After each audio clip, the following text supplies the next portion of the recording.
Okay.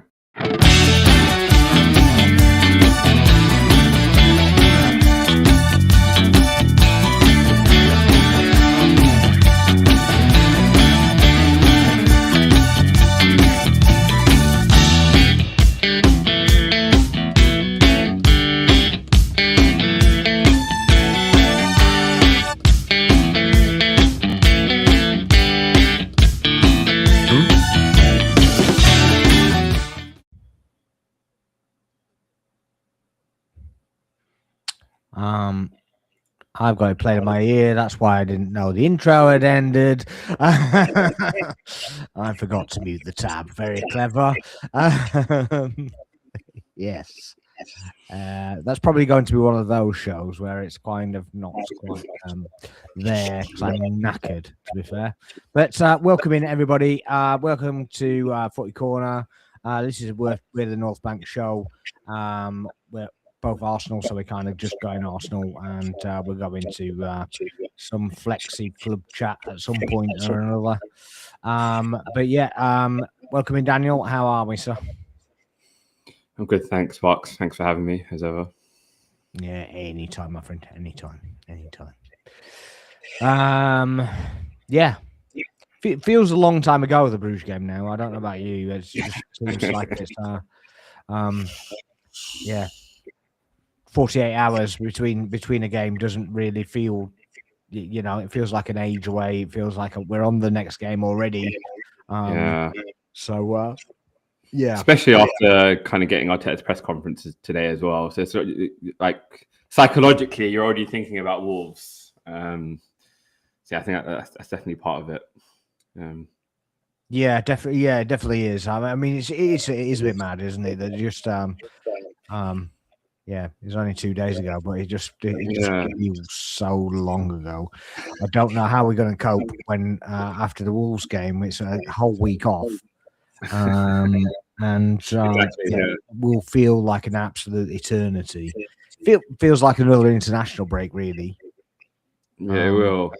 It does kind of. Well, the issue with us not having a Carabao Cup is because of Palace's Europa League involvement, right? Yeah, because Palace are playing the Conference League, aren't they? And they've got two extra games, I believe. They can't move those games, which understandably so. Yeah, hence why do it on the 23rd. But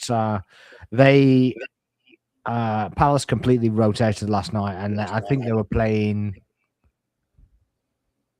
I can't remember who they were playing. I watched it when Shelbourne, yeah. So in Ireland. So I mean, it was yeah, not exactly stiff opposition. And luckily not having to travel too far as well for them. I think all of the Arsenal fan base are going to be staunch Palace fans on Sunday. I think that's going to be the order of the day. I mean, what do you think about that game? We'll go on that since we've kind of gone there. Do you think they can actually beat them, or do you think they can take points off them? What do you think? Where Palace have looked most dangerous this season has been when they've had Ismail Assar. And obviously him and his kind of connection with Mateta. Mateta's been carrying something the last few weeks, so he's had managed minutes. So that has meant our old friend Ed Nketiah has played a lot more for them. I think they can take points off City, especially after their excursion out to Madrid on Wednesday, and it being at home as well. I can't see a Palace win though, unfortunately. I think like maybe the best we could hope for is a draw potentially. Like Glasner was complaining about the schedule that these players they're not used to playing basically 3 games a week, and it's an already very thin squad for them, so they don't have the opportunity to kind of rotate. Yeah, I mean, it's nobody's fault that they're not used to it, though. I mean, it's kind of Hoodlin said Palace can give them a good game. Yeah, well, I hope so. Hopefully so, and at least if they're gonna go there knacker them out a little bit and welcome in Hoodlin anyway. Nice to see you. If you are in here as well, please make sure you're hitting like and subscribe to both channels. Be much appreciated as well. Yeah, we need all the help we can get. Any comments you want to put in the comment section as well helps the algorithm so much. So yeah, if you can help that would be amazing. Thank you very much indeed. I think I think Mateta is managed for Nketiah as well because of the level of opposition that they're actually facing. So I think that they've actually switched it round and gone, okay, we can utilize him. The opposition is not fantastic. That's taking nothing away from Nketiah. He did enough in his own right, but if you can have a player like that that's kind of quite fluid and going to play on the break, use pace quite a lot, a very good asset to have, isn't he? Yeah, absolutely. We, I do think Eddie and his run in our side, particularly when Jesus was out, quite underrated actually. If I'm thinking back to 3 seasons ago when our first kind of title charge, he came up with some really, really impressive performances. I remember we were trailing at home versus West Ham, and he managed to score a goal that we ended up winning. I remember him putting a really, really good performance against Spurs in North London derby. Chelsea scored 2. Yeah, was it that season or was that the previous season? It might have been the previous. It might be the previous season, but it was somewhere around there. Yeah, and then even the season after, in the 89-point season when we were kind of embedding habits in, Eddie started a lot of games for us in that first half of the season. I remember getting that hat-trick against Sheffield United. So pleased to see he's actually finally getting some minutes, and he's not going the Rob Holding route when Rob Holding went to Palace. So Rob Holding went to Palace. He didn't get any game time, and then he went to somewhere else. Yeah, didn't he go to Bolton? Did he go back to Bolton? Something he might have done. He started at Bolton, I think. He did, and ended up on loan there and come back. Didn't go anywhere, and then he's gone to MLS. I don't think he's really playing. Right. But, yeah. It's not done great. But yeah, to think that we had that as backup on our title challenge, you know what I mean? It's and people wonder why we faded. The excuse that Saliba went down, and there was nothing else from there. So definitely. I'd argue that Nketiah shouldn't be in a title challenge, let alone Holding. So I loved Holding, but Jesus. Yeah, he if you remember, he did. I think it was an ACL actually at United away. I remember it might have been during Unai's time, but before that, Holding was actually a really decent defender for us. Yeah. Obviously, that FA Cup final lives long in the memory. But yeah, it was a bit of a sad way for his Arsenal career to end. Well, it looks like his whole career, really, wasn't it? As at the end of it, really. I mean, not exactly.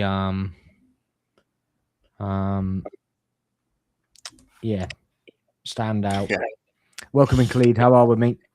Mertesacker, right? Mertesacker final alongside Holding. Mertesacker final with did the header down. Just headed it to his toes. There you go. I was thinking, actually in the Brugge game, we missed that flick on at the front post. That Mertesacker used to do, and obviously Bold and Adams kind of did that way back when as well. Yeah, but, we kind of missed that. Just that towering kind of presence there with just that backwards header, just to be a bit a bit more annoying, a bit more, Yeah, scary, sure. I guess. Yeah, and obviously keep harping on about it, but yeah, just that's why we're missing Gabriel so much. Like his presence in both boxes, defending set pieces, attacking set pieces. Yeah, it's definitely a big miss. So I'm just hoping that 4-week prognosis is true, which would take us to the Everton match for any potential availability. But yeah, Where if he does 4 weeks. I thought he was. I thought he was between 2 and 6. I thought that's what it was. So Ornstein's tweet initially at the time was it's anything between 4 weeks to 8 weeks. Yeah. Which would probably get us around the 6-week mark, which might take us if you can't make the 4 weeks, if you can't make Everton, then what we're looking at maybe Brighton, Bournemouth, or maybe like most probably Liverpool game, because that will take us to around about that time period if the club want to be cautious with him. Yeah. Yeah. I mean, the one thing that we are doing now, at least, is not actually risking players and doing, kind of overworking them when they've got a niggle. And I personally thought that's what was happening with Saliba. Obviously, that's not the case. It's obviously more serious than that. But I thought it was. He's been pulled out. He's felt something and whatever. But obviously, it's more serious than that. But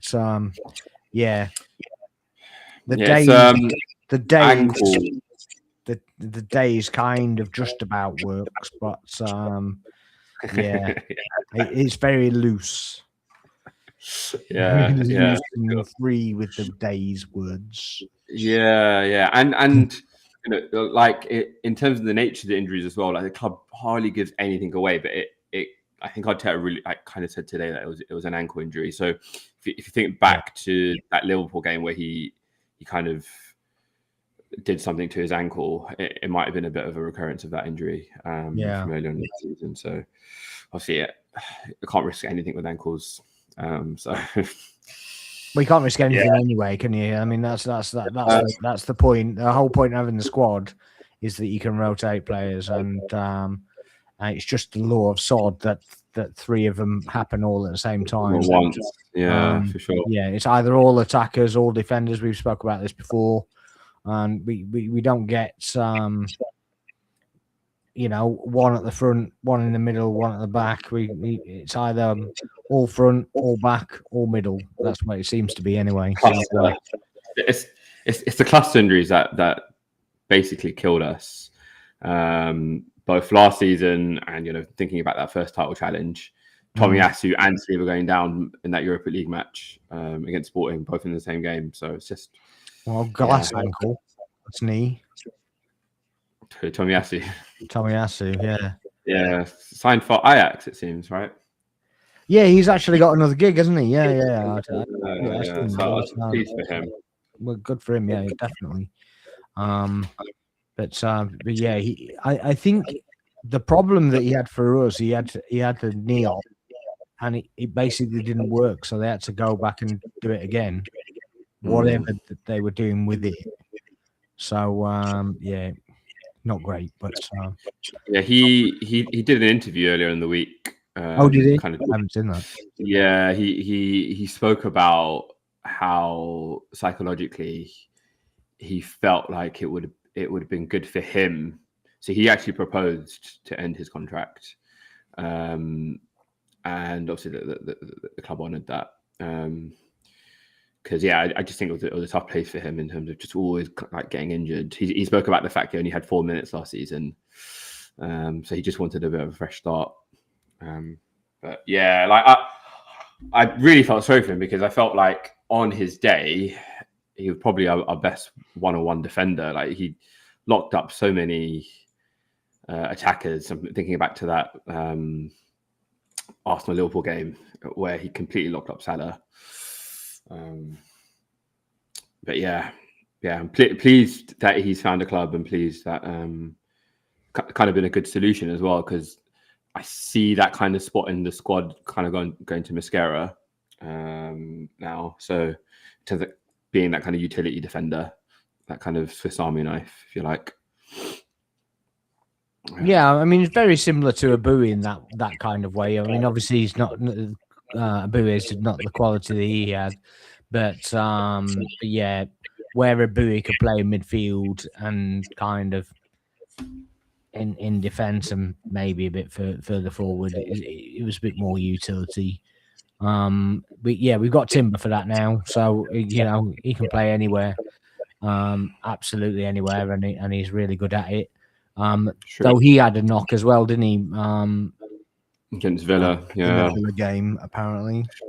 I do wonder whether Arteta was maybe using that as a bit of excuse to just give him some rest, because if you think back to the Brentford game, I don't think it was a plan to play him at all. And then obviously Mascara did his own ankle in. So, yeah, so I think maybe it was just a chance to give him a bit of rest when he hadn't really had the opportunity to do so. So, yeah. Do you think we rest Sublimendy this week?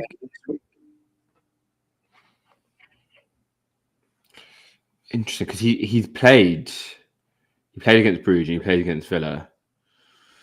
Yeah, I think if Rice is 45 minutes the game before, didn't he? So it's kind of he did, yeah. Against Brentford, yeah. Maybe. I think it depends on Rice's fitness, because obviously Rice was sick. Arteta's not going to take this game lightly at all. And I think if Sublimendy is available, the fact that we don't play midweek, it might be a case of kind of get the job done early. Go strong, get it done, get him off. Yeah. That's what I would do personally as well. And you've got Norgard that's got minutes in his legs now, at least. Yeah, exactly. Like he obviously can't play Calafiori. So Miles, that yellow card now that we were all begging for ain't looking great now, is it? So it's either you play Timber, whether he's on the edge or not, or you play Norgard in that position again. If Saliba, I think Saliba is going to be available. Like, he seemed very, very tongue in cheek this morning. Arteta did about Saliba. It did seem a little bit. The problem is I'm kind of done with reading anything into what he says, because I know I don't think you actually can. And I don't know if you've seen this. I don't know whether somebody's made it up or whether it's actually been leaked from somewhere. But Arteta wants to do training sessions completely in private. He doesn't want the cameras there or anything like that. And I can actually get that he's probably said that. Yeah, I can definitely see that as well, to be fair. Certainly at the moment with all the injuries and stuff like that and the rotation, and he wants players to be training with the group, but they can't train with the group with the cameras there. Yeah. Because everybody knows what's going on, don't they? So it's yeah, there's that element, and he's so cloak and dagger about like team news. Like he'll have injured players coming out with the squad on the team bus just to not give anything away. So yeah, I mean, I'm all for it. If we don't know what he's going to do, the opposition doesn't know what he's going to do. So yeah, for sure. I mean, it's the same with this with Hoodlin saying basically we need to rest most of the midfield tomorrow. Well, yeah, it's if you've got the opportunity to do that, because obviously if you've got Norgard that's playing in the centre back role, then yeah, you're not going to get the opportunity to do it, are you? But but somebody puts Rice doesn't need to play and give Raya a break. I mean, I don't know how much of a break Raya needs. I don't know if he thinks. I don't know if he needs any. But he's got a week off as well. Yeah, it's true. And and he's not going to be playing the Carabao Cup match. Like we know that's Kepa's minutes. Yeah, so that's on the 23rd. So he's not going to be playing that one. That'll be Kepa. Yeah, and then the FA Cup tie on the 10th will also be Kepa. I'm not sure about that. You reckon? Not sure about that. Interesting. I think that's in Portsmouth, though, isn't it? It is in Portsmouth. Yeah, I think the problem we had last season, and I kind of agree with Hudden's point here, to a certain degree. The problem we had last season, I think Raya, psychologically towards the end of the season, he was making some uncharacteristic mistakes. You could just see maybe a little bit of fatigue coming into his game. And I think with keepers, it's more that psychological fatigue because you always have to be switched on. We heard Ramsdale talking about, trying to G up the crowd so that he's always switched on somewhere or the other. But yeah, I can kind of see that. And Raya played literally every single minute of every single game because we just didn't trust. I forgot his name now. The backup we signed from Bournemouth on loan. Oh God, who was it now? Neto. Yes, Neto. No, it showed that we were right not to trust Neto with his performance against Girona. When he tried to save a goal from 45 yards out, and he tried to save the ball. You're like, mate, you're in that position, right? Let the ball go in the goal. Do not try and save it there. Do not try and save it there, because you're going to get yourself sent off, boy. But yeah, saying Timber's not ready yet. That's what Daniel alluded to. Maybe some ITK news from Hudden there, maybe. I think you're a steward, aren't you, Hudlin? If I remember rightly. To rest Timber, Rice, and don't risk Saliba. Well, yeah, but the problem is that then you don't have a back line. Yeah. So or a midfield. Or a midfield. So if you've got basically, if you're playing Norgard at centre back, then you're definitely playing Zubimendi. Which means you're likely playing Rice. Marino can potentially get a break because you got Erdegaard. Yeah. But other than that, you haven't got many options if one of those centre backs don't play. Yeah. And if Timber's not playing, then Norgard has to start at centre half. Of course he is 16-year-old Tamale Salmon, which I mean, he did all right against Bruges. To be fair, when he did come on, I felt super proud, both of Helen again, and he's from Mayence, Marley Salmon, and also shares the same nationality as me as well. He's half Mauritian. Oh, okay. Yeah, so a bit of a claim to fame for Mauritius there. Yeah, fair enough. For such a small nation, to have someone represent us is quite nice. Yeah, nice. Yeah. So is he dual national then? Yeah, he's half Jamaican, half Mauritian. So. Oh, okay. Yeah. Well, we won't probably be for England then, the England team. Well, he's probably eligible to play for England. So, let's see here. I doubt he'll represent Mauritius. Yeah. If there's any nation that he'll represent, and it's not England, it'll probably be Jamaica. So. Yeah, fair. But yeah, he looks good prospects, to be fair to him, and coming on at 16 as well. One of the youngest to appear in the Champions League. Yeah, absolutely. Yeah, and such a proud record for the club, because I think it's Arsenal's record of like breaking the youngest appearance record holders, like going all the way back from Wilshere to the likes of Ethan and now Marley Salmon. Like, I think a real source of pride for us as well that we give these opportunities to young players, and the rumours are that part of the reason why we were so willing to let Aiden Heaven go was because of this guy, because of Salmon. Yeah, I did hear that on the grapevine, but you never know. You never know. Yeah, you never know how much truth there is in it and whatever. But Heaven basically came out and said it's the best move he's ever made and all this lot. And you're like, okay, yeah, whatever. Fair enough. Yeah. Free ETH. Okay. Yeah, come on, man. Come on if you want to. Have you got the link? Free Ethan. Yeah.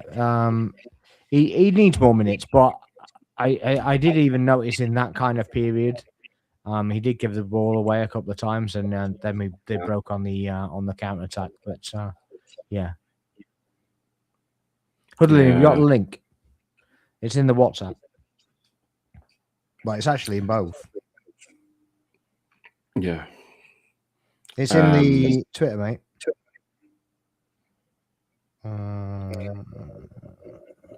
Yeah, I was having this discussion with some of my Arsenal boys, just kind of talking about how Ethan needs the minutes, but then you just know Arteta doesn't trust him out of position. And like there's this reticence to play him on the right wing. Now it just seems that all of his minutes is coming in that central midfield role. Kyle's got a few points here. I'll just read it out. I should give Hudden the link. Erdogan gets forced in the team as soon as he's fit, but we've played our best football with Rice, Zubi, and as a midfield. You know, it's a good point. I think, you know, him being our skipper kind of forces it a little bit. And I definitely agree with you. I think I alluded to this on our channel, on our pod earlier this week, Sparks. You know, Erdogan kind of giveth and taketh away in the same breath. Thinking about that Villa game where he was kind of taking up the same positions as Zubimendi and Rice and doing what Zubimendi and Rice were doing in terms of trying to build up play from the back and kind of progressing that play for us. In the second half, the first 15 minutes of the second half, the reasons why we looked so good was because of that right hand side with Ødegaard, Saka, and White. It was almost like 23-24 all over again, and that kept on just finding Leo on the back post there. I think part of the problem, Khalid, is that it's about those relationships. Obviously, the team clicked and found a way without Ødegaard. And now it's kind of about finding a way now again with him. Yeah, did you see the bottom one? Arteta's golden child won't ever get dropped. Do you not like Ødegaard then? I mean, I do agree he's had a little bit of a drop off, but I don't think he's a bad player. I don't think he's someone that that necessarily needs dropping. He's had injury problems, of course, and he needs to play back into form. I agree to a certain extent that he's quite systematic in what he does. He's readable, and he actually managed to do a shot. I think it was in the Brugge game anyway, where he didn't hit it straight at the goalkeeper. The goalkeeper actually had to make a dive for it, which was quite nice to see. So I thought that was okay. I mean, I don't think his performance was the best, but I certainly don't think it was the worst. I thought it was pretty good, to be honest. Whilst on Ødegaard, I think on Wednesday night we really needed him in the sense that, you know, we were missing Rice and we were missing kind of that pressing from the front. But yeah, I see the argument about Ethan both needing more minutes and him kind of He did liven having things that up eye as for well goal. when he came on. Yeah. So, He just has the eye for goal, and he's so direct and so one-minded in a good way. When we kind of you need a say in a goal, good way. You say in a good way. It's a good way for us. I don't necessarily think it's a good way for Arteta, and I think that's what it is. Yeah, I think that's the problem. Yeah. That he doesn't think about the other part when he actually loses possession. He's basically doing risk for reward and risking too much as far as Arteta's concerned by the looks of it. Exactly. And I think that's why he doesn't get so many minutes, because he's not actually thinking it. He's great for the press, progressing the ball, but we got Zubi for build up. He's touch heavy and offers very. Yes, but you say that, right? The reason that Zubimendi can get forwards is because of Ødegaard's pressing. He's putting it that extra man at the forefront, and just creating that little bit of havoc by pressing on. So you say he's great for the press, but by doing that press, he's creating the space for Zubimendi to work.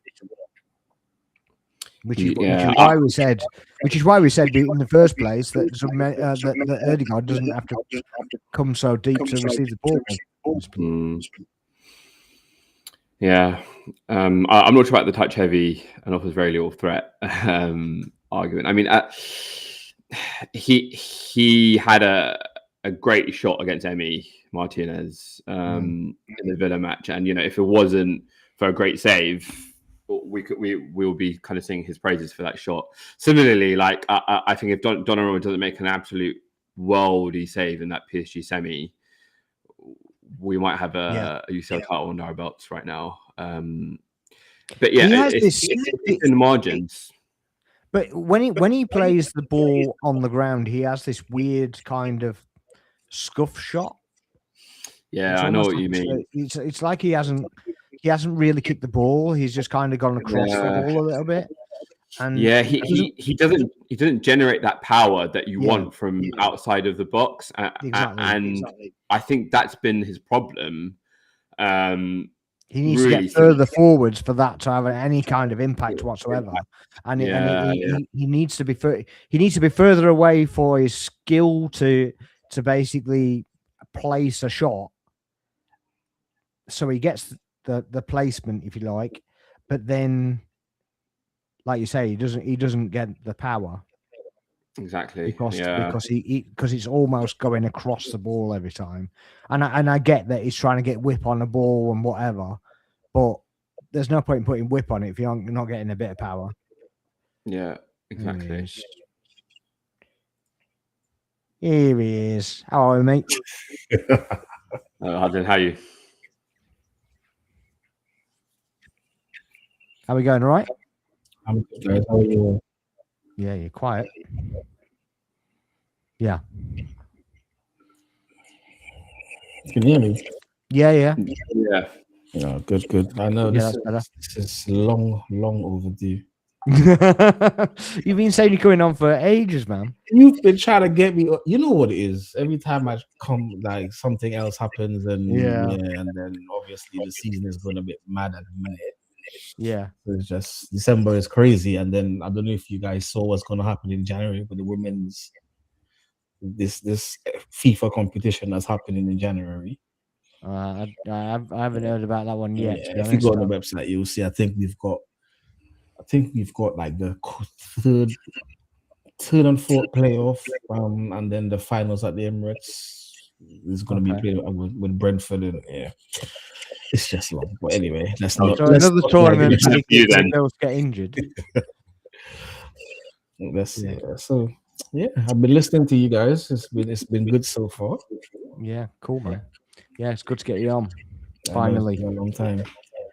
Yes, I keep trying to catch up with you in the games, but I always good luck. Yeah, good luck with that. But so we see what happens tomorrow. I'm a bit iffy right now because who do we play? Who do we don't? Because right now we're getting the forwards back, and now the defenders are going off injured. Yeah, it's kind of standard for us, though, isn't it? Yeah, but I don't know what it is. Like something needs to be looked into, or something needs to be done. But from what I was watching today, though, it's not just us though, because I'm seeing quite a few players have gone off muscle injury. I think Palace have lost one of their forwards for the season from an ACL. Who was that? Who is it? I think it's Temeka, one of these ones. So I remember seeing it earlier on today. What is just looking at like all of the injury updates and stuff, and it's we don't need that before the City game. Have as many injuries you want after that, but I'm not serious, obviously. But yeah, we don't want anybody to get injuries before they play them. To be honest, yeah. Because then we got Liverpool on a Thursday night as well, haven't we? Yes. Khalid said it's Devaney. Yeah. So, yeah. Does he play? Does he play every game? Or I don't think I've ever heard of him, to be honest. I think it came out today. Let me have a look. Hold on, I'll let you know who it is. But yeah, so what did you guys think of the game on Wednesday night? I mean, I was quite glad to see some rotation. I think we all were. I was shocked when I saw Noel God come up, and it was like, "Where's he playing then?" He's playing centre back. What? Okay, that's a new one. I think a few eyebrows got raised after that one when that news came out. Yeah, mine as well. Yeah, definitely. Yeah, definitely. Well, we haven't even touched on Noni's cracker. We haven't touched on the game at all, really. Yeah, really. We just kind of responded to messages in the chat. So we started off on a tangent about Chelsea or something like that, and then kind of swung around the houses and not actually got to the game yet. Yeah. Oh, fair enough. Yeah, I mean, we needed Doug joined in the chat. We needed something to open that game up for us, and Noni delivered the goods. Like, all credit to him. Like, just an amazing run, fantastic finish. I saw Gilchrist was getting a lot of praise for occupying the two centre backs because they kind of followed his run to open up the space for Noni. Similarly, he did the same thing for Martinelli's shot outside the box as well. But yeah, man, Martinelli's cross actually. Yeah. Exactly the same thing. It's good centre forward play to open up space for others, and something which the other profiles in our squad don't necessarily do. Marino likes to kind of drop in from midfield, kind of be that last man, kind of ghosting in for his headers, rather than kind of occupying space. So yeah, it's all good, man. And I was super thrilled to see Jesus coming on and getting some minutes. Happy for him. The question mark is: are we going to keep him beyond January, though? Which I kind of think. I think we need to, but keep who? Jesus. I don't think. Well, he come out and did an interview. Basically said he's not selling anybody. Yeah. Arteta basically ruled out any sales this January. I think if there was going to be some movement, it would be Wanyeri possibly going on loan after the FA Cup tie. But that's a big possibility. That's a big question mark. What with Havertz coming back in the squad as well, that will kind of mean even more reduced minutes for Ethan. And you know, he's too good a talent to not be getting minutes. Yeah, definitely. So yeah, it feels a bit like the Emma Smith Rose all over again. Yeah, but Emil Smith Rowe was kind of coming back from injury. He was never kind of getting any fitness back. He never kind of got any run of games because he literally he played like 45 minutes and then get a twinge again. Yeah. And so he never kind of came back. But yeah, do the comments before you carry on if you want. See, okay. A couple of interesting ones there. Dar's coming in the chat. Arsenal peaking too soon in the UCL, or could they do the unthinkable and win the whole thing unbeaten? If he came on, then he could ask the question himself. You know what I mean?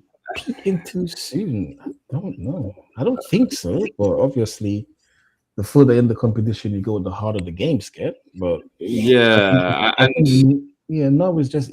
I think it's good now because the position we are now, we can rotate quite a lot of players. So. Yeah. I also think as well that I don't think there's such thing as peaking too soon in the Champions League, at least. Normally teams start off very slow and build into it, but they've got to have built into it by the third or fourth game. Otherwise, it's kind of a bit ruined. But yeah, it's all right, man. It's all right. We go easy on you, man. You've got an Arsenal shirt in your wardrobe. We understand. We know. Yeah. You know, we feel your pain, to be honest. So we've been there and done it. So we don't want to give you too much crap. You know what I mean? Yeah, Arsenal PS4 would be delicious if you can get there. Yeah, not if they get Doué and Dembele back for the final and whatever. But there were people in the on Twitter today. I don't know if you've seen it, but basically putting out, "Oh, you do all this work and you'll end up playing Barcelona." I was like, "Yeah, good. That's the whole point. I want to play against that high line, man. I want to play that high line because we will destroy that high line, man. That's the whole point.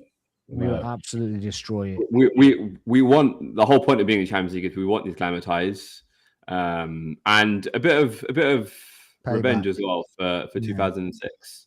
So. Although that's not actually against Barcelona, it was against the official. That was yeah, true. Yeah, complete joke. And not for the first time and not for the last time either. Yeah, for sure. Yeah, because at least the position now is we can have the second leg at home, because what happened last year was just a bit crazy. It was a joke, wasn't it? Absolutely fucking travesty. Crazy. But I would say, in all fairness, my bags were packed for Germany. Like that Paris Saint-Germain second leg. Like after the first 15 minutes, I was like, yeah, this is happening. Yeah. But I booked flights for the final because I screwed up last year.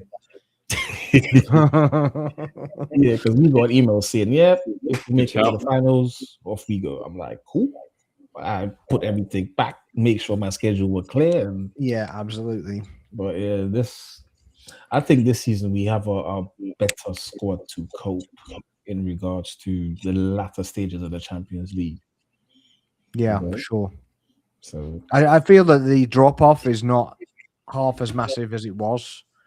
So we kind of had players out, and then we had to drop to youth players, and we're not in that situation anymore. Without, we can still drop to talented youth players rather than, Holding and players like that. You know what I mean?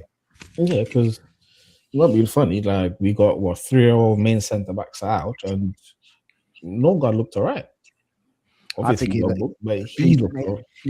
he did leave pressure off the ball a couple of times. He could have been quicker on the uptake, but it's not his position, is it? So you kind of expect that. Give that, yeah, for sure.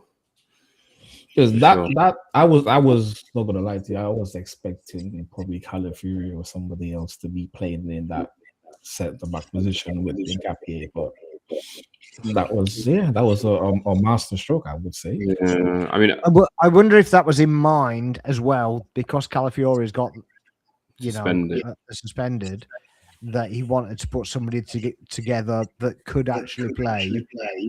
Should Saliba's not back or whatever. So they actually put them together, just go, right, okay, let's try this out. And, Rice will be back. And then Marino can come out, so he can basically do a bit of the donkey work, if you like. Yeah, it's a good point. Because players need rhythm and they need minutes. As centre backs, definitely. 100%, yeah, 100%. So it's a good point. And Calafiori did come on. Once it was 3-0. I think with Calafiori for the rest of the season, possibly even the rest of his career, to be honest, but after the major injury that he had in Italy, but his minutes are just going to be managed. Yeah. I can't see him playing kind of 3 games every single week. He's going to have to kind of miss a game here or there, just because he's going to be carrying those little niggles, I think. What, Calafiori? So it was touch and go whether he'd even make a career after his knee injury in Italy. Yeah. Like it was really, really bad. So yeah. I think like it's a case of like his minutes just being managed now. Yeah, I'm not really sure, to be honest. I don't think he's that kind of guy. Normal Italians, right? They and this is no slight on Italians at all, but I'm just saying that they're rigorous in their position. Yeah. They're robust, right? Yeah. But he's none of that. He's just like the most un-Italian Italian. and I've said that on streams before, haven't I? Yeah, he's you like have. The most un-Italian Italian defender you've. He's just everywhere. And I swear he could play in midfield. He could play up front. He could play on the wing. He could play left back. He could play right back. I reckon he could put a shift in goal. Wasn't there a coach who was saying in Italy that Calafiori could also play as a striker? So, yeah, well, he started as a striker, I believe. Yeah, a lot of them. Then most players start as strikers, don't they, and then come back to wherever they're. I think Saliba started as a striker as well. Yeah, he did. Yeah. But yeah, he's just crazy. Absolutely crazy. Just that he's just everywhere, and people go, well, he's playing such and such now, and you're like, how do you know that? How have you worked that out? Because there is no rhythm to it. It's just like, yeah, well, first I'm going to be in centre back, then I'm going to be in left back, then I'm going to be at left wing. Well, I can't work it out, so I don't know how the opposition. Such a maverick. He's such a maverick. Yeah, really is a maverick. Yeah. Yeah, there you go. He's Italian as pineapple on pizza. Right. I mean, if there's ever a description, there it is. Right, because they wouldn't be seen dead with pineapple on pizza. So yeah, absolutely, completely there. John Kelly, welcome in, sir. How are we, guys? If you're in the chat, make sure you're hitting the like, subscribing to the channels, and doing all that good stuff, sharing the live, and get involved with the chat as well. And it helps the algorithm a lot. We get to put out to more viewers. Hit the like, and if you haven't done it, share the stream. Thank you very much. If we have no Saliba or Mosquera, it has to be Norgard to keep the balance in defence. Well, this is the thing, and if that's the case, you can't drop some Mendy out. Rice is probably sitting out, and then Marino's coming back. Erdegaard's going in. So, or Marino and putting Rice in. We haven't even spoken about Ben White yet. Like, he's just come back into the team so seamlessly. What a revelation! Really, it's like a new signing. Yeah, literally that. It's just like a new signing, isn't it? It's just crazy. Everybody go, no, he's washed. He's going to go in the summer. This, that, and the other. And then I think it's also good as well, because now that we can give Timber a bit more for rest. Yeah. But sometimes he can also be touch and go. Like he gets kicked, and you're like, "Oh my god, is this gonna happen now?" But do you think that's going to happen more now? The cup games are coming up a bit more regularly. 100%, Sure, it's got to happen, hasn't it? It's got to happen. Definitely 100%. And it's also good because he can slot into centre back as well. So that's even a bigger plus. Yeah, I mean, has he actually? He played centre back for us once, didn't he? I think once, yeah. Wondering it's only been once. That was against Brighton, wasn't it? Yeah. I think that's the only game he's done it. Yeah. Yeah. So, but yeah, he's come back and he's getting fitter and sharper every game. So he's actually looking quite good. I actually wouldn't be surprised if he starts tomorrow. I think he'll have to. He has to start. Yeah. So, if Timber's injured, he'll have to start. Yeah. Yeah, because the only other option there is Mosquera, and he's out. Yeah, the thing with Mikel is you don't get that. He don't give that injury update away to no one. Like, Yeah, but I like that. Which is good. Yeah, I like that. You can keep it under your hat. You know what I mean? You can't fully prepare because you don't really know who is playing until the starting 11 comes up. Yeah. I mean, particularly if Saliba comes back as well. I don't want anybody to know about it. And personally, I think P will probably keep Saliba for Everton. I don't think with a week off though. We got a week off now. I feel like Arteta would want to give him some minutes, and even if he's like fit enough to start on the bench, maybe we'll throw him on in the second half or something like that. Because rhythm's important. Yeah, for sure. Big up, James. Welcome in, sir. We still need to do a collab. If you want to get involved, get in touch at some point, we can do that. I see Shaq's got his outing after the Villa game. Yeah, Shaq's was being quiet for a little bit, and after the Villa game, he was all out in up in arms again. Shaq's is he's not a fan of Arteta. I think that game broke a lot of hearts, man. Yeah, it broke my heart, man. I was there. My first ever away day. Daniel's fault. You know what? Because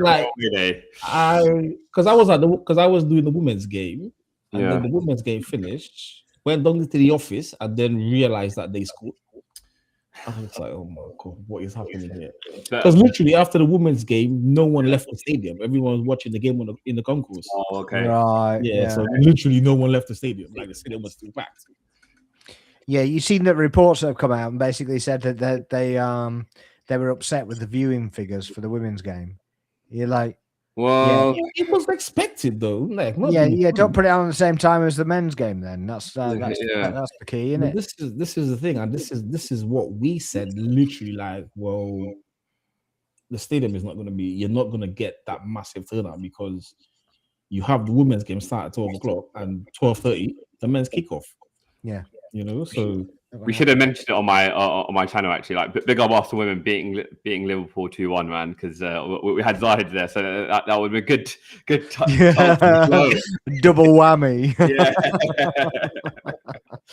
Yeah, I'll remind him. I'll remind him and Tamim on Monday, hopefully. Well, if I come on, I'll remind you. Always welcome, man. Always welcome. What's your channel, Cuddly? Oh, it's Huddling TV. Instead. I can't find it. If not, I'll send all the information. I'll put it in the put it in the group chat. Yeah, I'll put it in the group chat, man. I'll get it subbed out. I'll put both my accounts on it. Yeah, drop it in the group chat. Make sure you're dropping likes and subscribing to both channels, and we'll send a link for Hoodlins as well in the comments, so make sure you're following them as well. Appreciate everybody being here. So it was the Bruges game was kind of a game about individual quality rather than a team effort, really, wasn't it? It was kind of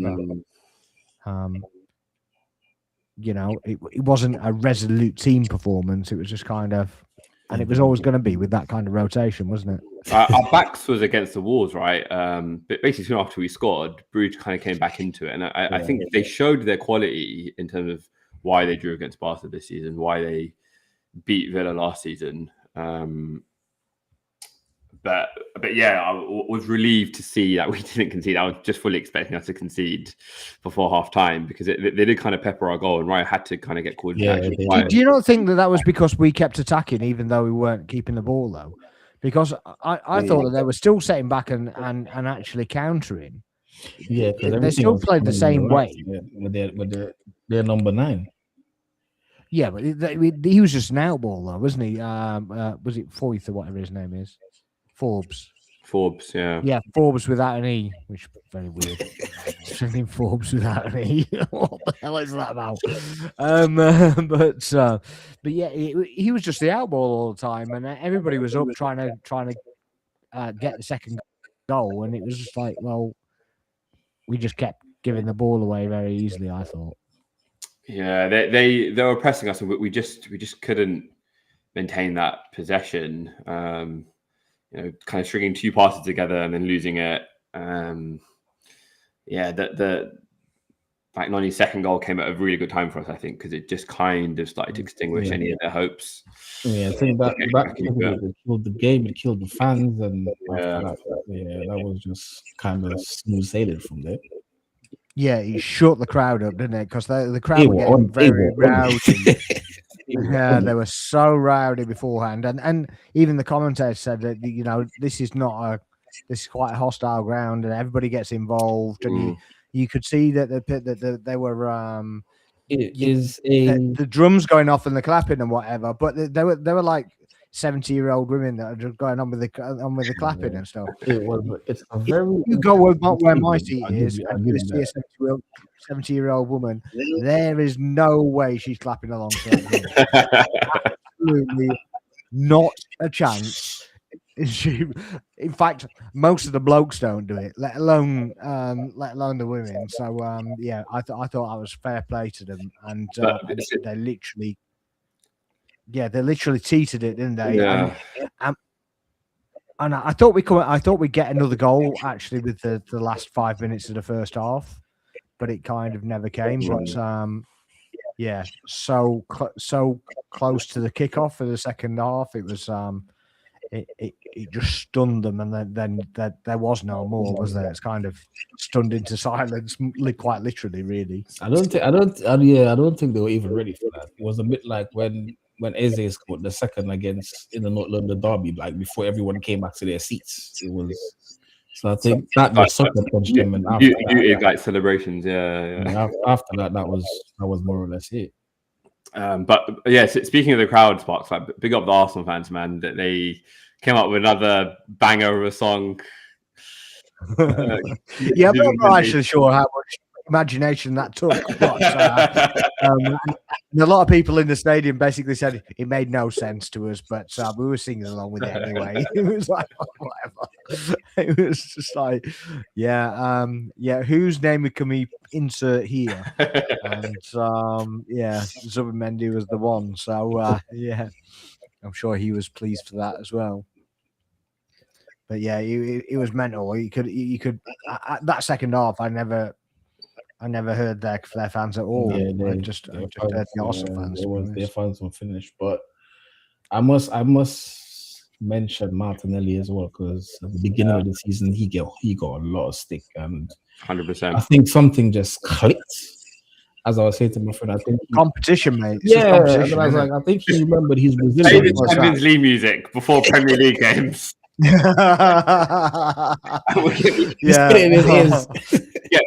Sack Northland forever. Don't play that. Just play the Champions League music.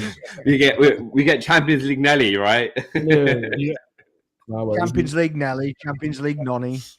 Fair play. Because he hasn't scored in the Prem either, has he? But he scored 3. I think he's assisted 1 in the Prem. He has, yeah. Maybe. Yeah, 5 on the trot for Martinelli now in the Champions League. 5 on the trot for Martinelli. Yeah.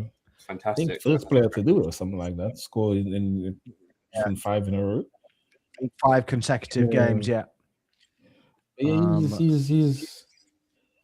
he's going back to the Martinelli that we know from and we love, and the confidence of taking on players again. So, but yeah, I want him to kind of do that move more often. That drop of the shoulder, cut inside, and take his shots on again. Because definitely in the Prem, he's kind of like stuck out on the byline and trying to whip in crosses from there. But we know he's got the ability, and I think that's a lot of the frustration that we've had with him from the beginning of the season. Like we know he has the ability, it's just unlocking it. Yeah, I think similarly with allowing them to showcase it in the best possible way. I think with Martin, I just want him to shoot a bit more because he gets in some positions. I'm just like, please have a shot. Don't know what can happen. Yeah, we were saying before though that he kind of does a scuff shot rather than an actual shot where he kicks the ball. He actually kicks across the ball rather to try and get the whip on it, but doesn't really get the power on it. So half the time it's you're kind of not getting anything on it. So he's had a few instances where he was actually making decent shots, but we haven't seen that for a while, to be fair. Hopefully it comes back. But yeah, tomorrow's should be interesting. I'm looking forward to it. I'm looking forward to the time though, because I'm just like, no. You're not looking forward to it? I'm looking forward to the game, just not the time. Yeah, I don't blame you. That's the only reason I'm not. What time would you be leaving the stadium then, Hudden? What time are you done with your shift? That would probably be about 11:30 midnight. Oh. Yeah. So then it's Saturday night, because then you've also got the late bars that are on as well. So yeah. Hopefully not. But I just like I always say to them, I just want to go out there, get the business done early so that everyone can just relax. Yeah, well, that's it. Get it done 3-0 half time or 2-0 half time, and then you can just chill along, make some changes. This is it. I'm just like get over and done early. Like, come on, get over and done with. Get on the bench, whatever, and put your long johns on. Yeah. And then start off home. Wrap them all up. Yeah, that's what it means. I think they are. I think they really are. Though Gyökeres can strike the ball really pure. You can lever it. You can lever it. Just needs to get into position with it.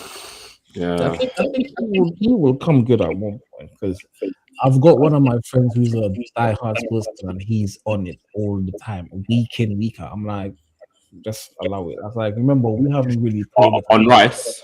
Who's he on?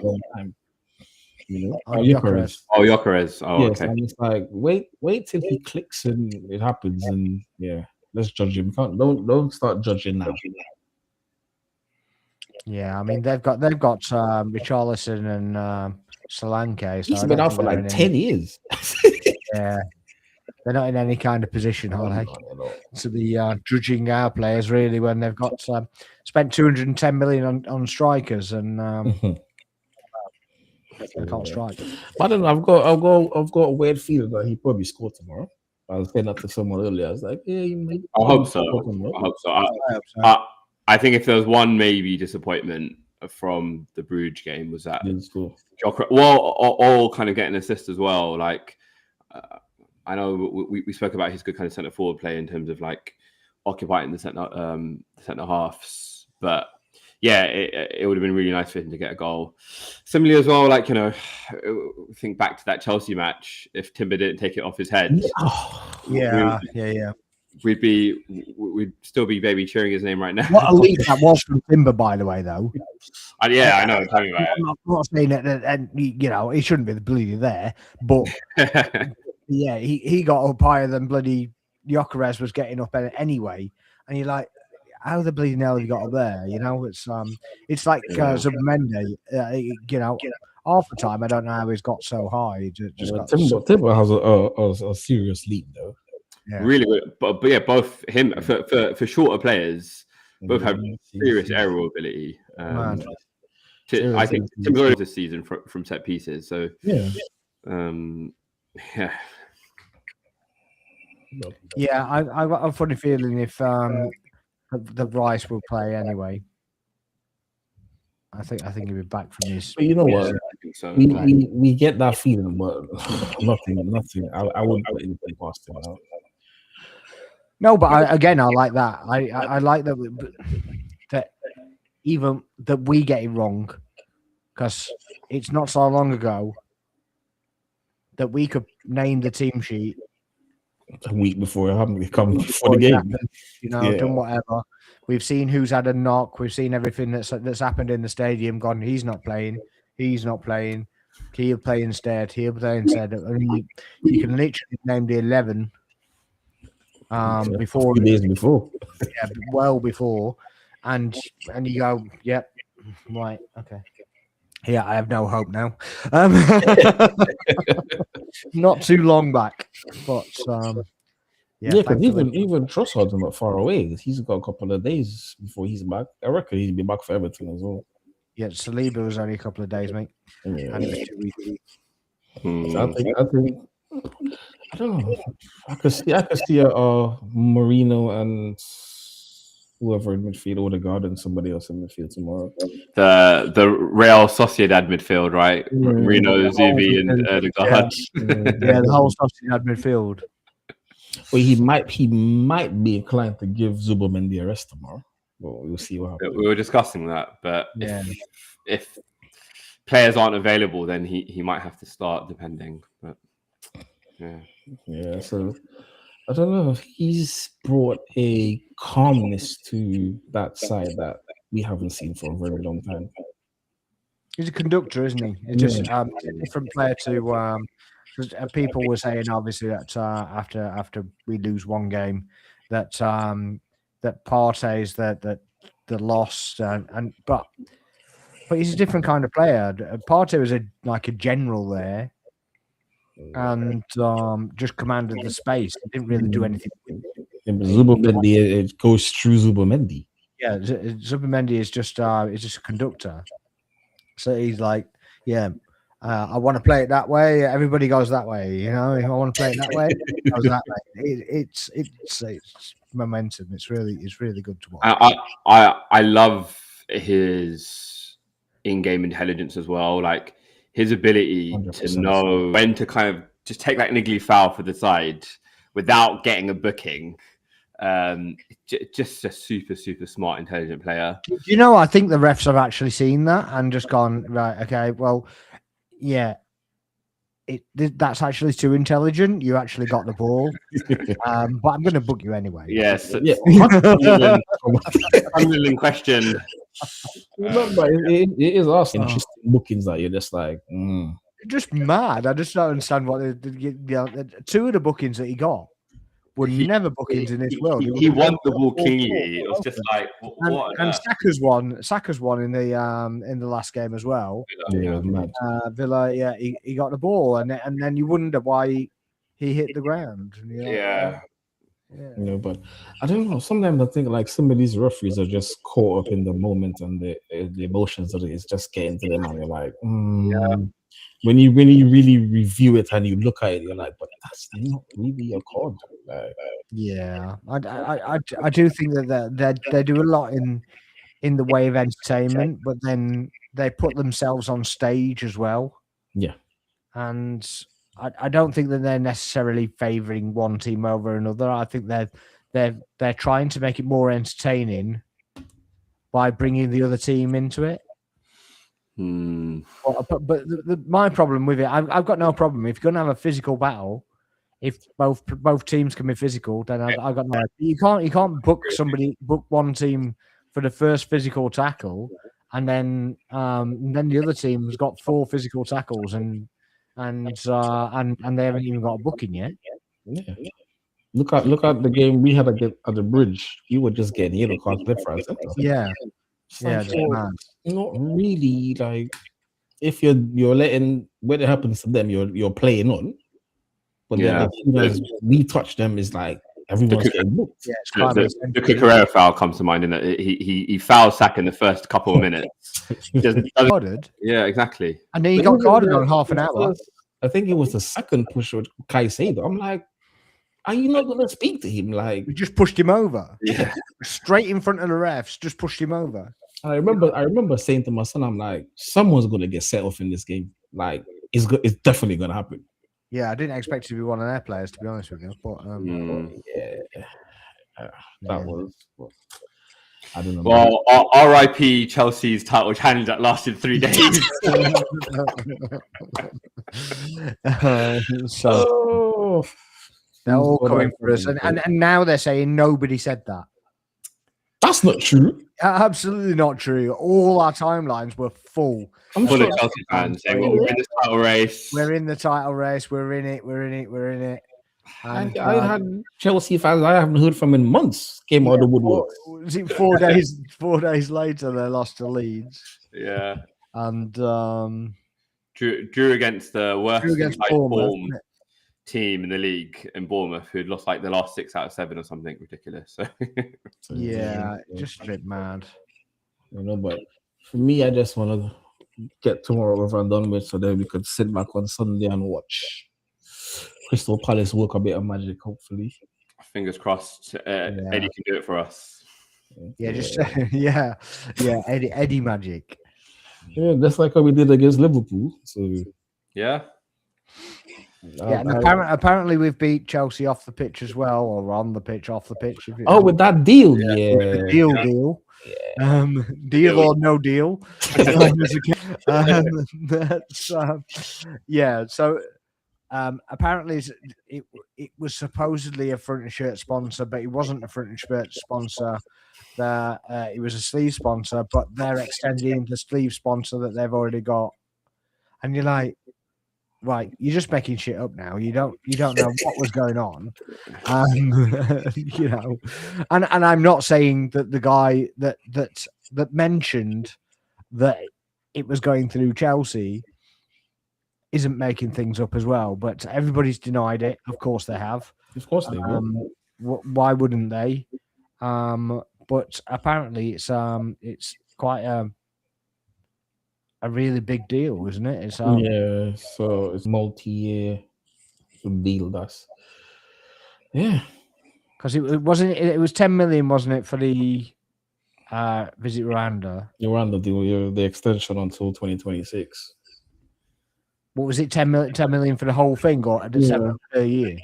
So then, yeah, I think that's already caused enough uproar. So I didn't want it this year, to be honest with you. So I wanted that out. A lot of fans did, yeah.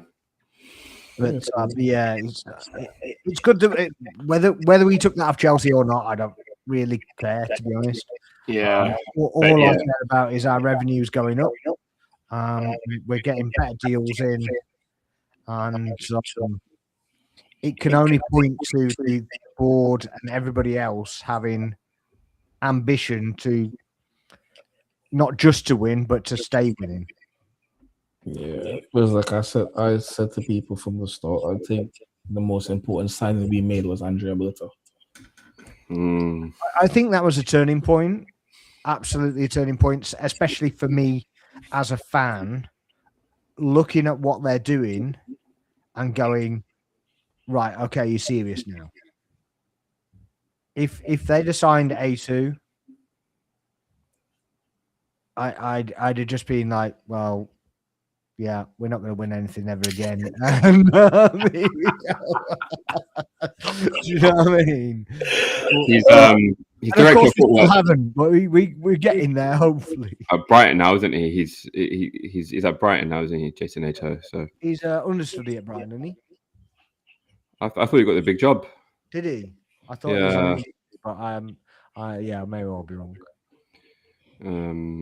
Yeah, I think he got the sporting director job. Obviously, he was eyeing it up at Arsenal. But yeah, really signing. I think, like you mentioned, just that ability to get deals over the line that we really lacked in the last window. Yeah. There's also a few things that he's trying to change behind the scenes as well that you will probably see evidence coming up here and there, but. I think one of the main things he was keen on, because it was filtered back down to us, is more or less the atmosphere in the stadium throughout the match. So I think that's something that they're going to also be looking at some point. So we shall see. Well, I think they've already started, haven't they? Really? Yeah. They've already started with the Pyro, fireworks, Yeah. and tifos, the proper tifo rather than the stupid shower curtain. delicate. Oh, do you know how much? Do you know the slaughter I faced with that one? I mean, you didn't face it alone. Every Arsenal fan. Yeah. I was sat there when they were doing the when they were preing it, and when I saw it, I was like, please don't do this to us. And I was just like, I remember saying to I sent it to my son, and he just responded like, "What is that?" I was just like, The thing is that you at least you were prepared for it. We went in the stadium thinking we're going to see this thing. It's an amazing cannon, yeah. To be going down from in the middle of the roof, in the middle of the pitch, and do all sorts of bloody weird stuff. And we got that. At least they wronged that right. The North London derby for Tifa, that actually looked good. they did. I think they done their proper homework, and I think I mean, obviously they've got the guy who's a fan, who's a filmmaker or something.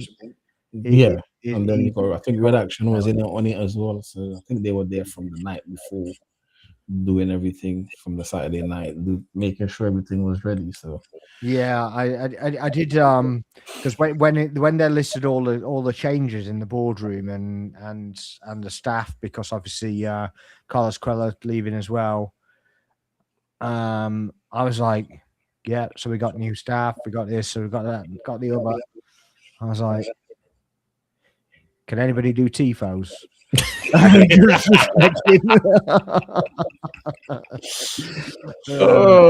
think you've got your answer now. So well, there's no excuse now, is there? There is. So you've shown you can do it, and yeah, we still got ripped apart with that because we didn't put Champions League on it and all that stuff. And you're like, well, yeah, we could have put our Prem trophies on there or our league trophies on there, but I think that one was just directed to the rivals at the time. You specifically at Tottenham, wasn't it? Specifically didn't need trophies really at that time. Didn't need any trophies. 61 never again. Yeah, we can have that one every year. That's fine. So yeah, but everyone's like, now is we're gonna win it. For me, I just say one game at a time. That's literally me. I've watched this team week in, week out, day in, day out for years. I'm just like one game at a time. But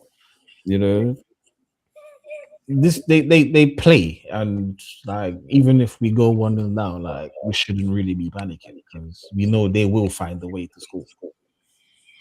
My only issue with going a goal down is that obviously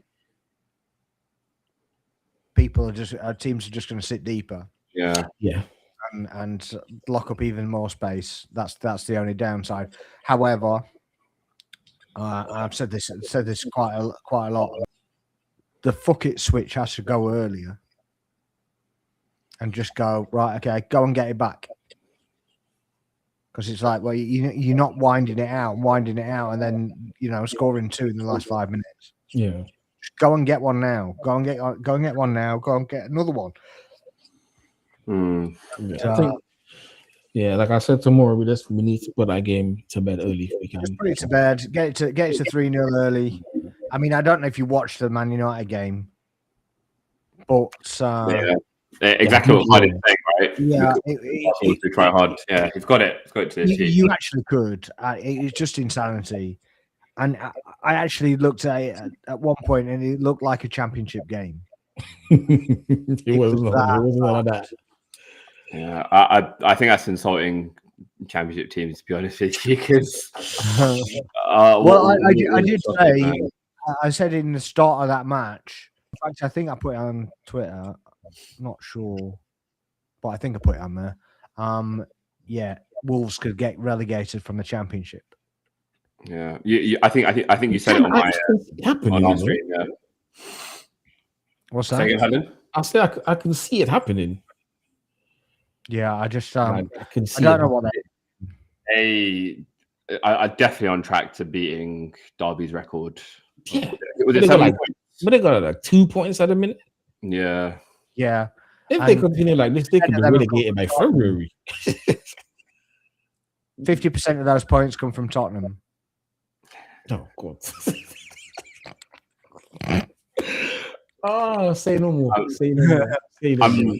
I'm going to be meeting my Wolves fan friend Tris tomorrow. So hopefully he's going to be sitting in the away section. So I'm going to meet him just before. Yeah. He's not going to be too happy about what's going to happen and what's going to unfold. I want you to go, to be honest, but there you go. Yeah, the Villa one's anything to go by. I definitely know where you go. We really need to rack up some goals because, obviously we don't want goal difference, but we just need a bit of a cushion. We're not that far off, are we? I mean, no, we're not. No, we've. Where are we? I just want us getting back to having our clean sheet record again. Yeah. We need again. We've had difficult fixtures. To be fair, I mean it's not as we have. I think that the one thing I do like is that the first half of the season we've been to most of the hardest grounds that we need to visit. Like we've been to Old Trafford, Anfield, St James's Park. You know. Dog man, you kill me. Oh my god.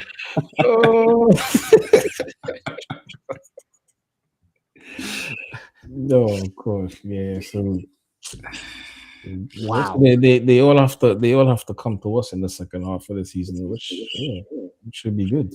Yeah, exactly. So everybody has to come to us, and then City played any of the big hitters away. They played us, yeah. Liverpool. Did they play Liverpool? They played them at the Etihad, I think. Yeah, they played them at Anfield. Yeah, I don't know how. I am so gutted we lost to them. You know. Yeah, it was just the wrong time of the season. Like if we had faced them any time in October, we would have smashed them. Yeah, we would have smashed them. It's just the wrong time. Yeah, and it took a moment of individual semi-brilliance. Yeah. Well, it was brilliant, wasn't it? It was a top set piece, world class, isn't it? Really. So he's been their one bright spark this season. Interesting in terms of how consistent he's been. Szoboszlai. Yeah. But the ones we had a couple of weeks ago, I think we are waiting them at the Emirates because after who was it that kicked Noni? Was it Enzo?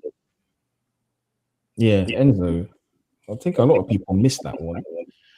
And then him and Cucurella was screaming in his face. We were like, okay, we see you. So, yeah. Yeah. What's your score prediction for tomorrow then? 5?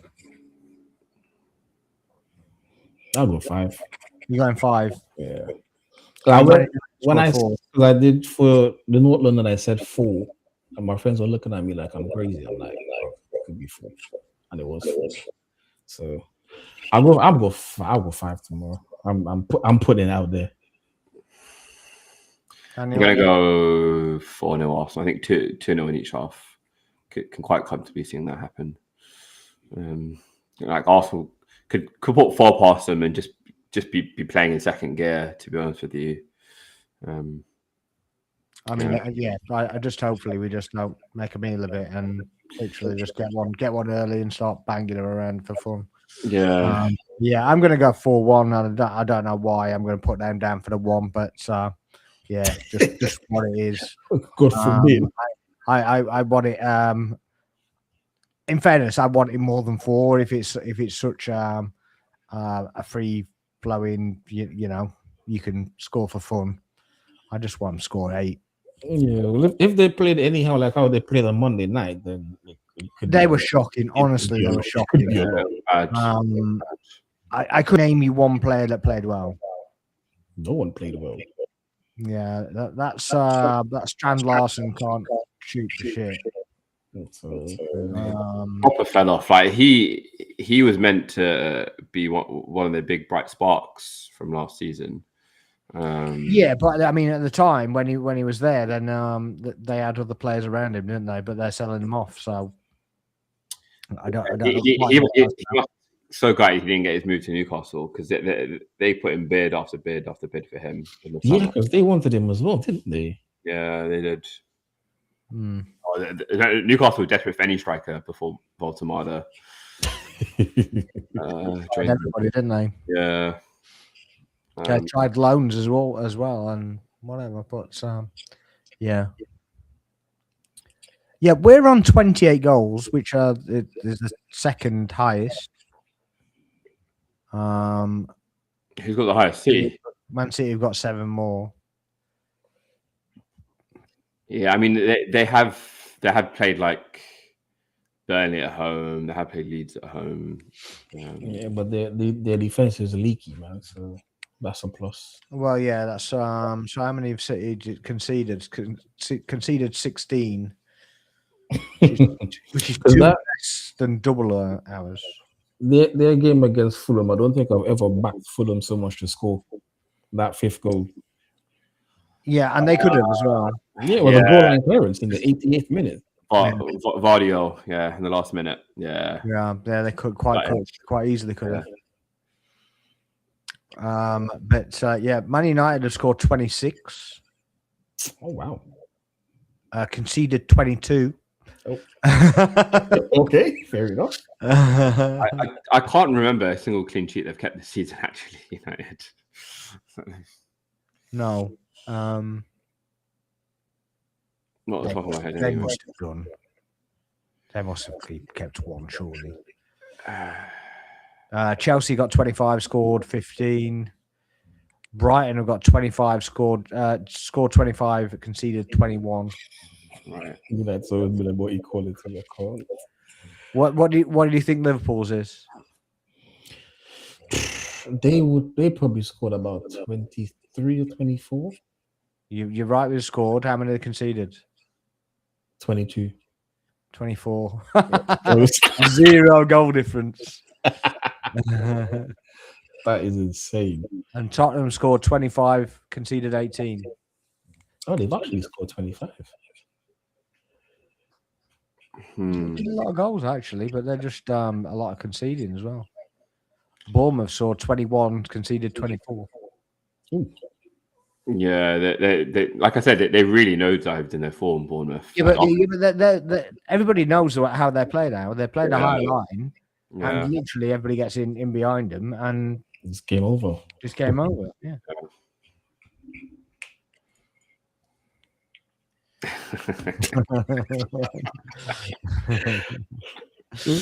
Oh dear. If you want some more of these one-liners, come and follow us on Clash of the Reds. You can catch Darg there. Oh dear, bless him. They're playing. Who they're playing on? They're playing Monday at Bournemouth, aren't they? Bournemouth at home, yeah. Mm-hmm. What are you predicting for that scoreline? I don't know. I'll let you go first. Who's at Bournemouth United? Yeah. I'm going 2-1 Bournemouth. I think it'd be 2-2, to be honest. Nah. Yeah, I predicted a draw. I'm going. Both teams can't. I think Semenyo is going to run them into the ground. One can hope. There's a lot of talk about Semenyo. Would you take him in Arsenal, or is it not something you're on the cards of? I think that would disrupt the balance of the team in some way. So interesting. I'd take him in a heartbeat, man. You take him? Yeah, I take him. Who would you get rid of, though? It's not necessarily about getting rid of someone. It's just if he's available, I'd have him in the squad. Because then him leaving in the middle of the season and coming, obviously he's going to want to play every game. Yeah, but if again, we know for a fact he's an Arsenal fan. If he wants to join us, then there'll be a spot in the squad. You can get him going 4 miles along the road, but I'm like, why would he do that? He might as well just stay. But I think they were saying City was in for him as well. But City and Liverpool are the most. Yeah. I think if he does make a move, it might be Liverpool. But it's like the one thing Liverpool don't need is more attackers. They need to back line. What they need is Zubimendi. That's what. That's what they needed. Well, too bad for them, isn't it? Yeah, you won't see me crying. I was very upset when I thought they were getting him. So I was having a discussion with somebody, I think it was last week, and they were trying to say that we need to see more of the Palace Eze than the Eze that we're seeing right now. What's your guys' thoughts about that? Well, I mean, he's had standout kind of moments, but he hasn't had standout performances as such. Obviously, the Spurs hat-trick is an anomaly from that kind of point of view, but he's not really done it for a duration. But then, has he had a run of games in that position to kind of get settled in his position? It's early days. You just need a bit more time to settle. Yeah, because that was my argument. I'm like, well, you need to remember he's coming into a team now where the quality is a lot higher, and he's learning a whole different brand of football. The thing is, how many low blocks would he have faced at Crystal Palace? Probably. Crystal Palace might get a few now in the Conference League, but they've never had it before. Maybe for periods of a game, but not for a whole, staunch game. Yeah, I did feel for him a little bit in the Villa match. Like he got obviously rightly criticised for kind of switching off for Cash's goal, but he hadn't played on that left hand side for quite a while. Like maybe since at the Nottingham Forest game, perhaps. Nottingham Forest, he's been playing in the number 10 on the right hand side. So to be played out position in a position that he wasn't really playing for Crystal Palace anyway, just meant he kind of had a bit of a hard deal. And then even in that Nottingham Forest game, he got that assist for Gyökeres with a bit of individual skill. So I'm not worried about him. Maybe there was a bit of an element of punishment from Arteta. Like he didn't come on at all in the Brugge game. I mean, it could be a sense of sensible rotation.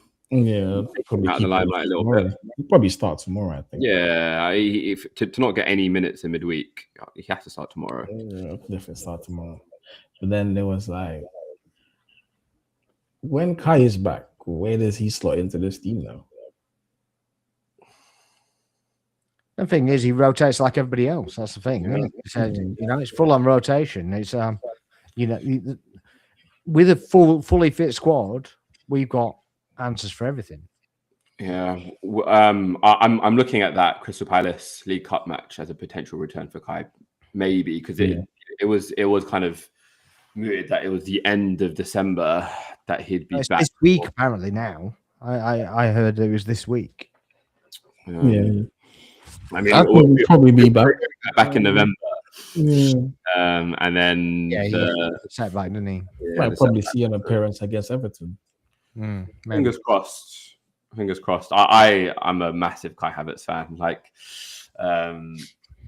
just his run in the side in that 89-point season, especially in the second half of the season, the link-up play between him and Trossard, like he proved a lot of doubters wrong. Do you not find it crazy how Trossard just goes under the radar? Yeah, you do. I think he's probably one of the most underrated players because he puts in a shift, man. Like pound for pound, like £27 million for what we paid for him, and his output has just been incredible. Like the amount of goals he's gotten since we signed. If we had spent that 80 million or 85 million now, we wouldn't have been able to use that player now. Yeah, I'm not sure he'd be taking whatever he was taking at Arsenal though. Yeah. I mean, I would hope that that our staff had a bit more rigorous checks of what they're actually checking, actually doing. Well, I was reading that he's going through the investigations because he had a lie detector test. I think was a couple of weeks ago or something like that. Yeah, I heard that. Yeah, I don't know what the lie detector. What was that about though? I don't know. Did you take the substance? No, wasn't me, Gov. So maybe it was a lie detector to grasp who gave it him. Yeah. So I just maybe that's more what it is, to kind of relinquish some blame off him and put it on somebody else. Maybe that's what it's about. I guess we'll see what's happened. But but I was saying, like, with Trossard, I think he just goes under the radar, and it really does. He's had some great performances for us, man. But then say like we were saying earlier, Ben White, he's literally gone straight under the radar, hasn't he? And he just comes back, slots straight in, like he's never been gone, really. So ideal, really. But should be fun, man. Right, let's do these predictions, and we can get out of here then. Because I'm actually going to fall asleep. Yeah, I'm really tired. I'm gonna rest up because I don't know what to expect tomorrow, especially when they have the whole day to drink. Yeah. Yeah. At least they ain't gonna be not like Bayern Munich, but hey. Yeah, but what happened there? What didn't happen there? Well, yeah, but they started going at the police for absolutely nothing. It was that was like Prem games, Cup games, you're fine. European games, you have to be mentally switched on because it's just, even with Atletico Madrid as well, like the kind of stuff that happened, you're just like, nah. I didn't see anything from the Atletico one, but that kicked off in the stand, didn't it? Just ridiculous. What the hell are you doing? No. And that bleeding drum, we should ban that bleeding drum, I swear to God. God. Like all the game. The geezer that's conducting it is not even watching the game. No, they don't. They have their individual conductors on each side, and they're not watching. They're not there to watch the game. Just like I know I'm a bit older than the average match goer, I guess, but Christ, it was doing my head in. And I'm one for atmosphere, you know what I mean? I'm fine for atmosphere, but yeah, that was just bleeding and all. Fun times. Anyway, we got 2 3:00 games tomorrow. Chelsea, Everton. Chelsea at home. Chelsea, if I say the team first as a home team, all right. Say the team second, that's the away team. That's how it works. Chelsea.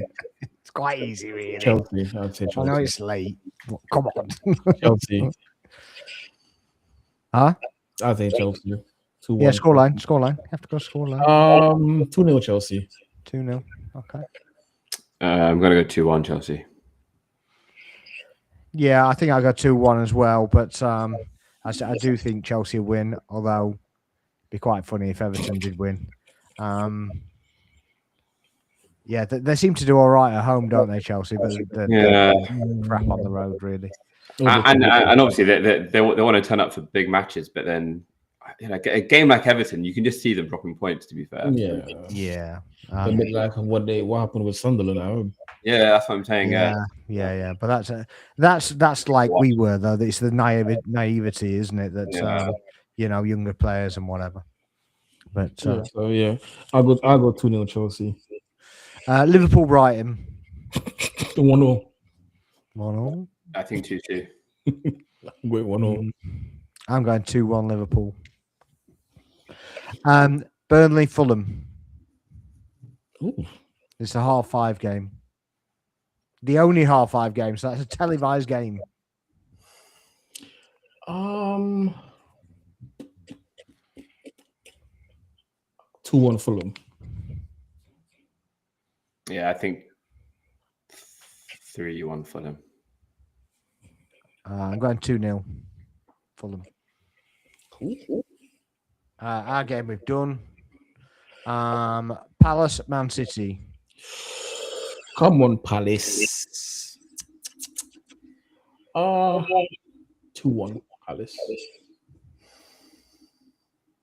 That's optimistic. That's definitely hard. That's the heart talking. That's my local team, you know. So This is a hard talking, definitely. Sally's like about a 10-minute walk from where I live. So stop making excuses. It's just hard. I'm going 2-1 for Palace. Okay. And we need Palace to win. Head and heart in this prediction. 2-2.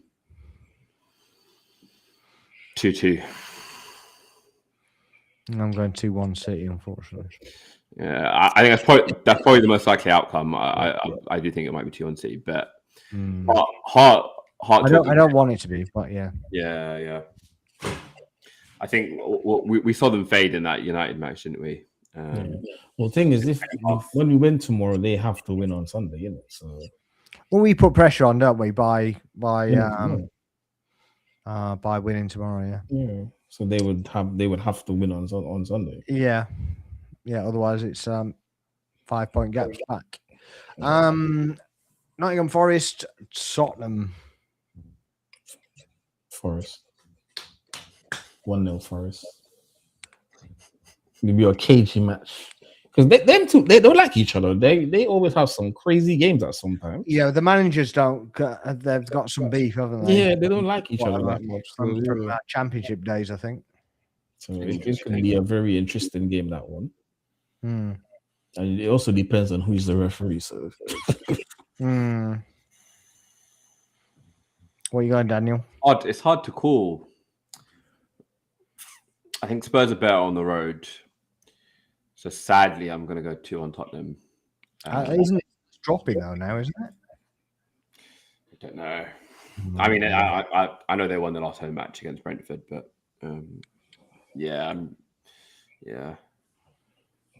this depends on. Yeah, Palace have now got the best away form in the league. Okay. So yeah, I think it's going to be a 1-0. Yeah, 1-0 Forest. Yeah, I'm going to 2-2. I hope you're both right. Sunderland Newcastle is the order of the day on Tuesday. Oh, right. Can I just put a disclaimer on that game? There's going to be a red card in that game. Yeah, or 3. Probably. How many years now they haven't played each other? Yeah, exactly. And I think the last time they played was an absolute war zone. Yeah. So, I don't know. I'm going to go 4-0 Newcastle. No way. I'm going 4-0 Newcastle. Probably because Sunderland get 2 men sent off. Granit Xhaka, yeah? Xhaka, one of them. Xhaka being one of them. I can just see Joe Linton or Guimaraes doing something stupid as well and also getting a red. Yeah. I can go for a Xhaka and Guimaraes being sent off. Yeah, Joe Linton's got some kind of force field. He's not going to set off or anything. Yeah, crazy. Get booked. Madness with him. Absolute madness. I'm going to go 2-2. Okay. You see, look, obviously Newcastle are there, but Sunderland at home is there difficult. So my heart is telling me Sunderland. The thing is, though, Newcastle don't really have to travel very far either. But this is it. So they normally travel very far, don't they, to play everybody else in the league? But they can't have that excuse playing Sunderland, can they? So, Around the corner. Yeah. So that's my theory. I'm still going Sunderland. Yeah. Fair enough. West Ham Villa. West Ham. The thing is, West Ham, you don't know which West Ham. I don't know what you get, do you? Jekyll and Hyde team. Yeah, I'm going Villa. What's your scoreline prediction? 2-0. 2-0 Villa. Yeah, I'm going 3-0. I think 2-1 Villa. I do think West Ham will score, but yeah. Brentford Leeds. Oof. That sounds like a draw all over it. It looks like a 2-2 to me, that one. Yeah, literally. That's what I was thinking. It's a 2-2.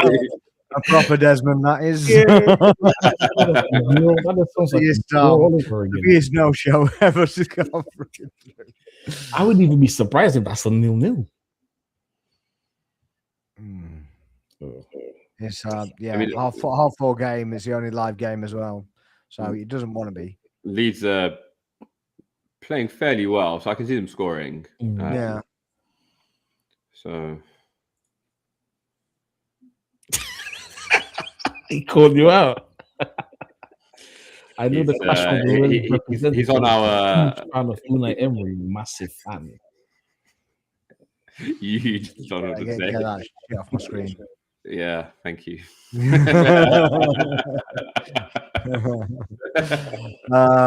Go on, you can do a prediction for this. Man United against Bournemouth on Monday. What we're saying? We might have already predicted this. 2-1 I predicted 2-2. Yeah, I think I got 2-2 as well. What's your United fan in the yeah? What was he gonna? He's probably gonna give us like a 3-0 United or some 2-0 Bournemouth. 2-0 Bournemouth. if the United fan hasn't put any faith, what's left for the rest of him? Yeah, well, in fairness, he's not hammering out; he's everybody out. So there we go. All right. I'm going to leave it there because my cat thinks I've forgot to feed him, which I have. And yeah, so there we are. If you're still watching, please make sure you liking, subscribing, hit message in the comments. It really helps the algorithm out. And yeah, make sure you're here next time. We're going to be doing another show probably on Tuesday. My brain cells are united to, bro. Hence the logic and reason on show. Okay. I'll see you on Monday, dog. Hopefully, and if anyone wants to sub to the channel and join us on stream, please do. Yeah, so it's a Clash of Reds pod that you can see in his name there. So make sure you're on that. Huddling TV as well. Thank you very much, gentlemen. Appreciate you. And do enjoy the game tomorrow if you're there. I'm not going tomorrow because I've got stuff to sort out of my house because apparently I need to do a party. Hey, good luck with that. Yeah, I'll be at the match. Hopefully rubbing it in my Wolves friend's face. Yeah, that'd be very nice indeed. But yeah, so we'll see you next time, hopefully. And yeah, make sure you're doing all that good stuff and commenting in the comment sections. And we'll see you in the next show. Good night. Thank you.